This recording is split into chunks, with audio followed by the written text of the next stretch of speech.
يلا نعمل الفتة المصرية، شوية أسرار وتركات هتخلي كل اللي يدوقها ما ينساش طعمها أبدا. لحمة دايبة مستوية، وهنعرف ازاي التفاصيل علشان تطلع معاكي بالشكل ده، والرز بالعيش المحمص والصلصة الخطيرة والدقة الجميلة، والريحة معاكي تجيب كده لآخر الدنيا. في منتهى الجمال الفتة بتاعتنا النهاردة. ولو أول مرة بتشوفي قناتي أنا مطبخ يسر، اعملي اشتراك واعملي لايك وفعلي الجرس عشان يوصلك مني كل جديد، واعملي شير كمان. ويلا بينا نبتدي ونشوف الفتة القمر دي عملناها مع بعض ازاي.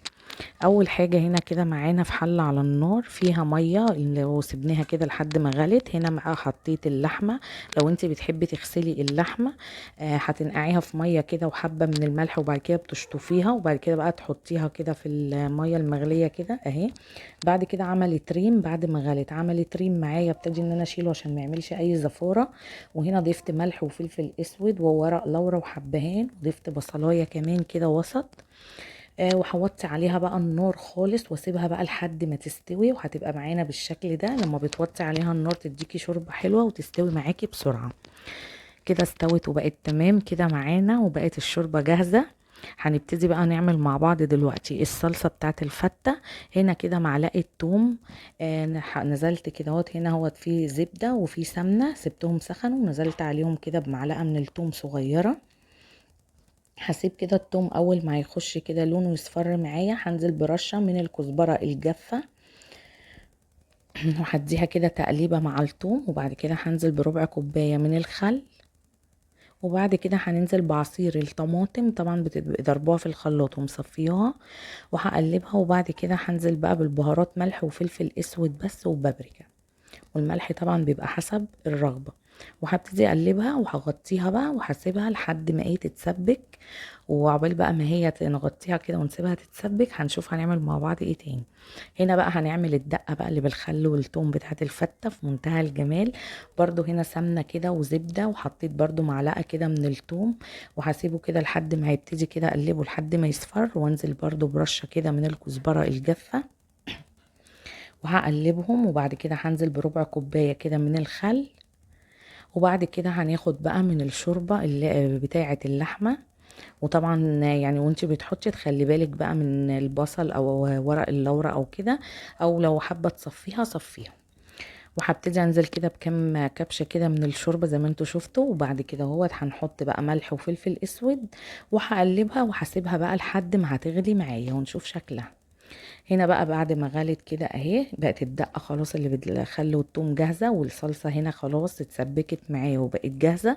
بس حبيت انزل كده بمعلقة كبيرة من الصلصة الجاهزة علشان تعزز اللون، وبرضو بتديكي طعم جميل. كده خلاص بقوا جاهزين كده معانا، اطفي بقى عليهم. ويلا بينا دلوقتي هنعمل مع بعض كمان الرز. هنا برضو سمنة وزبدة حطيتهم، وهنا ضفت كده الرز، وهضيف كمان على الرز الملح. وهبتدي بقى ان انا هقلبهم كده مع بعض علشان الرز يتشمع كده مع السمنة والزبدة او يتغلف بيه. او بصوا بقى ده شكله خلاص. هبتدي بقى ان انا هحط بقى دي التركية اللي هتخلي الرز بتاع الفتة في منتهى الجمال ويوديه كده الطعم بتاعه في حتة تانية خالص. هنضيف هنا هو شوربة. لكل 4 كوبايات من الرز عليهم كوبايتين شوربة وكوبايتين مية مغلية. تمام. هنا كده خلاص انا ضفت، وهضيف بقى الباقي كده. هضيفت حبة تاني من المية المغلية اهي. بس هنا برضو الرز محتاج تاني مية بقى هحطها، بس انا هنا زودت كمان شوربة خلى الطعم بتاعه جميل جدا. امشي على التركات ديت كده، والحاجات اللي احنا عملناها النهاردة في الفيديو مع بعض اللي هيطلع معاكي، هتطلع معاكي احلى فتة. اديت له بقى تقليبه وغطيته وسبته كده لحد ما الميه اتشربت كده، وهديله تقليبه كمان وهغطيه. وهوطي النار عليه خالص وهسيبه بقى لحد ما يستوي. هنا بقى في طاسه على النار فيها زيت، والزيت هنا حطيت عليه معلقه كده من السمنه، او ممكن تضيفي زبده بتدي طعم حلو قوي. هنا هنعمل ايه مع بعض؟ هنحمر اللحم. تمام. هضيف بقى اللحمه كده كلها اهي، وهتاخد بقى وتتحمر معايا. هنا اخدت لون كده على اول ناحية انا حطيتها فيها، وهبتدي اقلبها الناحية التانية زي ما انتوا شايفين كده. تمام خلاص كده، خلاص بقت جاهزة معايا. اللحمة اتحمرت، هضيف عليها ملح وفلفل اسود، رشة كده ورشة ملح ورشة فلفل اسود، واقلبهم وهبتدي ان انا هطلعها. بعد بقى ما طلعتها هنا بقى هنضيف ايه مكان اللحمة؟ هضيف هنا كده نص معلقة صغيرة من الثوم، ويبتدي كده يحمر معايا، وهفضل اقلب فيه كده لحد ما يصفر كده او يحمر معايا زي ما انتم شايفين. هنا هنزل بايه؟ هنزل بالعيش بتاعي. هنا العيش دوت ناشف وانا مكسراه، وانا حبيت ان انا كده هحمصه برده تاني، وهيديله بقى طعم جميل جدا مكان اللحمه. خلاص هو نشف كده معايا اكتر واتحمص. هبتدي بقى انزل هنا هننزل هنا بقى مكان عليه بالدقه. تمام، اللي احنا عملناها مع بعض.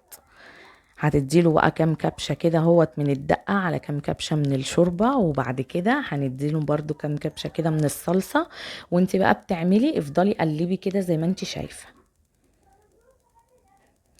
هنا بقى العيش ده محمصناه كده مكان اللحمة، بيديكي طعم جميل جدا. وممكن برضو العيش الطري الاسمر برضو تقطعيه كده صغير وتحمصيه برضو كده. اللي كل التركات دي كده تديكي طعم جميل. وانت زودي الصلصه بقى براحتك زي ما انت ايه حابه فيها. خلاص كده طفيت عليه وبقى جاهز معايا. جبت بقى الصينيه البايركس هنا، وحبيت بقى ان انا هحط هنا كده العيش. حطي بقى كميه العيش اللي انت بتحبيها، واللي انت بتحبي ايه تاكليها في الفته. تمام. وهديها بقى رشه كده بس تاني من على الوش من الدقه اللي احنا عملناها بالشوربه. وهديها برضو كبشة كده برضو من الصلصة كده برضو اهي، زي ما انت حابة برضو. وهنبتدي بقى مع بعض كده هنحط مع بعض الرز. الريحة بصراحة كانت جميلة جدا، والطعم بتاعها خطير. شوفي الفيديو كله بكل التفاصيل اللي فيه عشان تطلع معاكي احلى فتة. وبصي لون الرز في منتهى الجمال. هنا بقى سويت الرز كده وحطيت كمية الرز اللي انا حباها، وبضيف عليه كده رشة من الملح وفلفل اسود مع بعض. انا قلبتهم كده على بعض وحطيتهم اهو. وهبتدي برضو من على الوش كده اهوت برضو هضيف الدقة اللي هي بالخل والثوم والشوربة اللي حطيناها عليها اهيت برضو من على الوش، بتديكي طعم خطير. وهبتدي بقى اوزع الصلصة برضو حسب ما انتي ما بتحبي.